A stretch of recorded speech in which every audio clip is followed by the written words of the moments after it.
우리가 뭔가를 안다고 말할 때 그곳 대체 무슨 뜻일까요? 정말 근본적인 질문이죠. 바로 이 질문 하나를 두고 서양 지성사를 완전히 둘로 나눠버린 두 거인이 있습니다. 한 명은 인간이성의 힘을 극한까지 밀어붙인 임마누엘 칸트, 그리고 다른 하나는 신적인 계시를 바탕으로 한 기독교 전통이죠. 오늘은 이 두 거인의 인식론이 정면으로 부딪히는 그 가장 뜨거운 지점으로 한번 들어가 보겠습니다. 사실 모든 철학이 바로 이 질문에서 시작한다고 해도 과언이 아니죠. 그리고 이 질문이야말로 칸트와 기독교 두 사상 체계가 제대로 맞붙는 지점이기도 합니다. 여러분은 이 질문에 대해 뭐라고 답하시겠어요? 한번 잠시 생각해 보시죠. 자, 오늘 우리가 함께 갈 길은 이렇습니다. 먼저 두 거인의 입장을 각각 깊이 있게 살펴볼 거고요. 그리고 그들이 어디서 정면으로 꽝 하고 부딪히는지 명확하게 짚어볼 겁니다. 그리고 마지막에는 이 거대한 논쟁이 결국 오늘을 사는 우리에게 어떤 의미 있는 질문을 던지는지 함께 고민하면서 마무리하겠습니다. 네, 이제 본격적으로 두 강력한 사상체계 사이에 이 거대한 논쟁 그 중심으로 들어가 보겠습니다. 이건 그냥 오래된 철학 논쟁이 아니에요. 세상을 보는 정말 근본적으로 다른 두 개의 창문이라고 생각하시면 됩니다. 핵심적인 차이가 바로 여기에 압축되어 있습니다. 왼쪽 칸트를 보세요. 정신이 현실을 만든다고 하죠. 오른쪽 기독교는요. 정신은 현실을 발견한다고 합니다. 만드는 걸까요? 발견하는 걸까요? 이 근본적인 질문에 대한 대답이 모든 걸 바꿔놓습니다. 자, 그럼 첫 번째 선수부터 만나보죠. 바로 임마누엘 칸트, 그리고 그의 혁명적인 아이디어입니다. 그는 말 그대로 철학의 판을 완전히 뒤집어 엎었는데 대체 어떻게 그게 가능했을까요? 그 전까지는 당연히 세상에 우리에게 정보를 준다고 생각했잖아요. 근데 칸트는 정반대라고 말합니다. 이게 무슨 말이냐면 우리 모두가 태어날 때부터 시간과 공간이라는 특수 렌즈가 달린 안경을 쓰고 세상을 보는 것과 같다는 거예요. 우리는 절대로 그 안경을 벗고 맨눈으로 세상을 볼 수가 없습니다. 칸트의 이론을 아주 간단하게 보면 이렇습니다. 막 뒤죽박죽인 감각 데이터가 우리 정신이라는 고성능 공장에 들어와요. 그러면 정신은 인과율 같은 내장된 틀, 그러니까 기계 같은 걸로 이 데이터를 착착 조립해서 우리가 경험하는 이 질서정연한 세계, 즉 현상을 만들어내는 거죠. 그러니까 여기서 진짜 중요한 핵심은 이거예요. 칸트에 따르면 우리 정신이 접근할 수 있는 영역에는 명확한 한계선이 그어져 있다는 겁니다.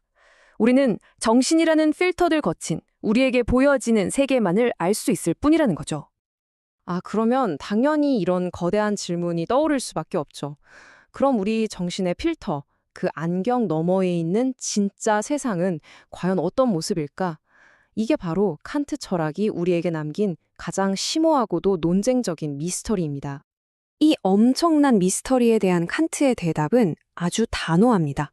그 궁극의 실제, 물자체는요, 우리의 이론적인 지식으로는 결코 열어볼 수 없는 영원히 닫힌 책과 같다는 겁니다.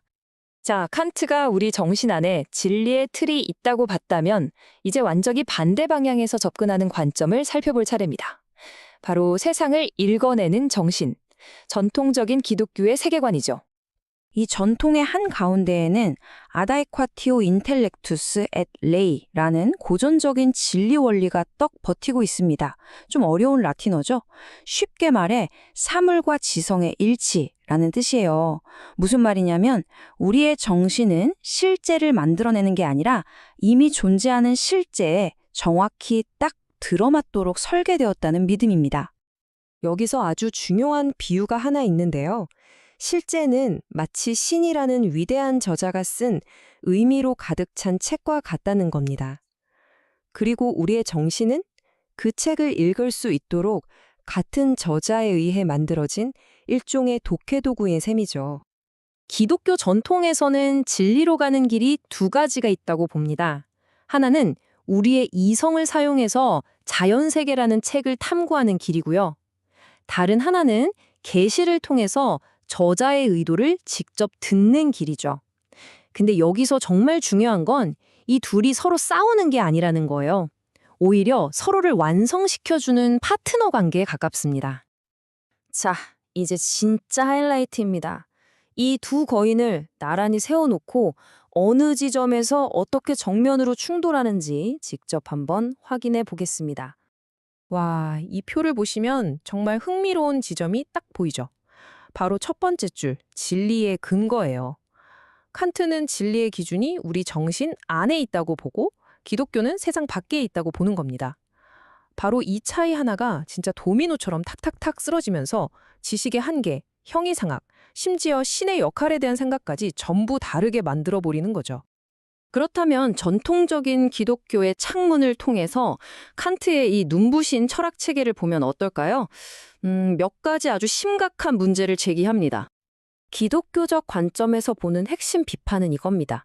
칸트가 신이나 영혼 같은 형이상학적 실제를 알 수 없는 것이라고 딱 선을 그어버리면서 인간이 알 수 있는 영역을 너무 좁게 가둬버렸다는 거죠. 다시 말해서 인간의 이성을 지식의 유일한 심판관 자리에 앉히면서 신이 직접 말하는 계시의 역할을 그냥 부차적인 것으로 축소시켜버렸다는 강력한 반론입니다. 이걸 좀 더 쉽게 말하자면 이런 거예요. 이 비판은 칸트가 이성을 보호하려고 아주 견고한 요새를 지었는데 결과적으로 그 요새가 이성을 가두는 감옥이 되어버렸다고 주장하는 셈이죠. 이렇게 두 지적거인의 거대한 충돌을 쭉 탐험하고 나니 이제 이 모든 논쟁이 단 하나의 질문으로 모아집니다. 바로 여러분이 세상을 보는 방식의 가장 핵심을 지르는 질문이죠. 이 질문이 정말 중요한 이유는요, 이 질문에 대한 대답이 모든 걸 바꾸기 때문입니다. 내가 과학을 어떻게 볼 것인지, 신앙을 어떻게 이해할 것인지, 그리고 진리의 본질 그 자체를 어떻게 대할 것인지 말이죠. 여러분의 선택은 무엇인가요? 네, 마지막 프레젠테이션까지 다 들어봤네요. 칸트와 기독교의 인식론을 비교를 해보는 프레젠테이션이었는데요. 기독교는 하나님께서 인간을 창조하실 때 인간 내면에 하나님의 창조 세계를 알 수 있는 그런 능력을 본성 속에 부여하셨다라고 보죠. 아리스토텔레스가 정리한 것과 같은 그런 생각이 이제 잘 들어맞는 거죠. 아리스토텔레스는 인간의 감각 경험을 통해서 외부 세계의 본질을 파악해낼 수 있는 이성적 능력이 인간에게 자연스럽게 들어있다. 이렇게 이야기한 것. 그것이 이제 기독교적인 세계관과도 굉장히 비슷한, 잘 매치가 되는 그런 생각인 거죠. 즉 하나님이 인간을 그렇게 설계를 하신 거죠. 외부 세계를 알 수 있는 능력을 갖고 존재할 수 있도록 설계해서 창조한 그런 피조물이다라고 보는 그런 생각인데, 칸트에게는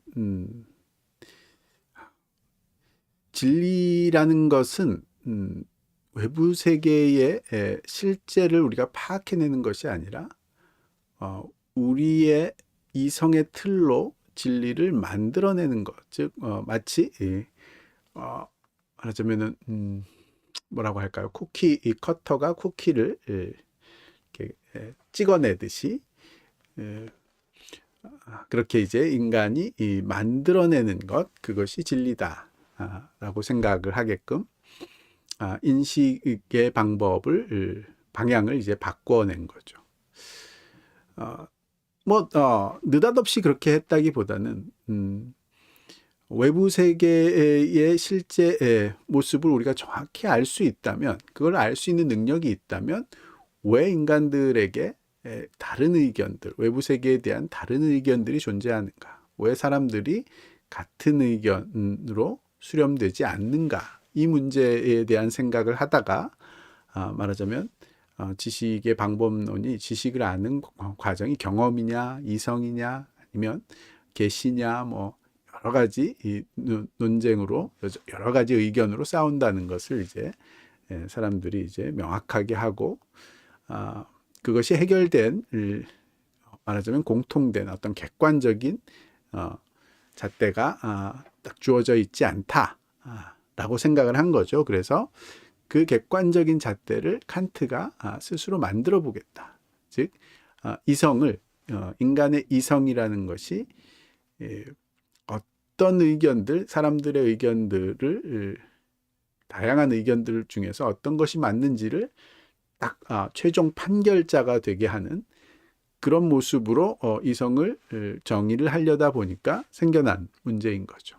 재밌게도 AI가 정리해준 기독교적 입장에서 보면 이성을 최종 심판자의 권위로 올려놓았더니 오히려 이성이 아주 좁은 그런 인식의 감옥에 갇히게 된 그런 결론에 이르게 됐다.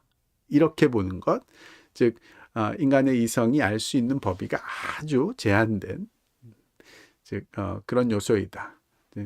말하자면은 그 전에는 우리가 자연스럽게 알 수 있다고 생각했던 신의 존재라든지 영혼의 존재라든지 또는 말하자면 시간과 공간이라는 것이 실제로 존재한다라든지 이런 식의 생각들을 모두가 다 인식의 틀로 환원시켜버리고 그러고 났더니 정말로 신이 존재하는지 아닌지 뭐 그런 거는 절대로 알 수가 없고 영혼의 존재 뭐 이런 것들 절대로 알 수가 없는 인간이 알 수 있다라고 생각할 수 있는 그 범위가 굉장히 좁아지는 그런 결과에 이르게 됐다. 그것이 말하자면 인간이 스스로 교만한 이성이라고 해야 되겠죠. 또는 스스로 자신의 이성을 통해서 현실을 구성해낸다, 만들어낼 수 있는 존재다라고 생각했을 때 얻게 되는 자연스러운 말하자면 기독교식으로 말하자면 심판과 같은 그런 결론이 될 것이다. 이렇게 표현해 볼 수 있겠죠.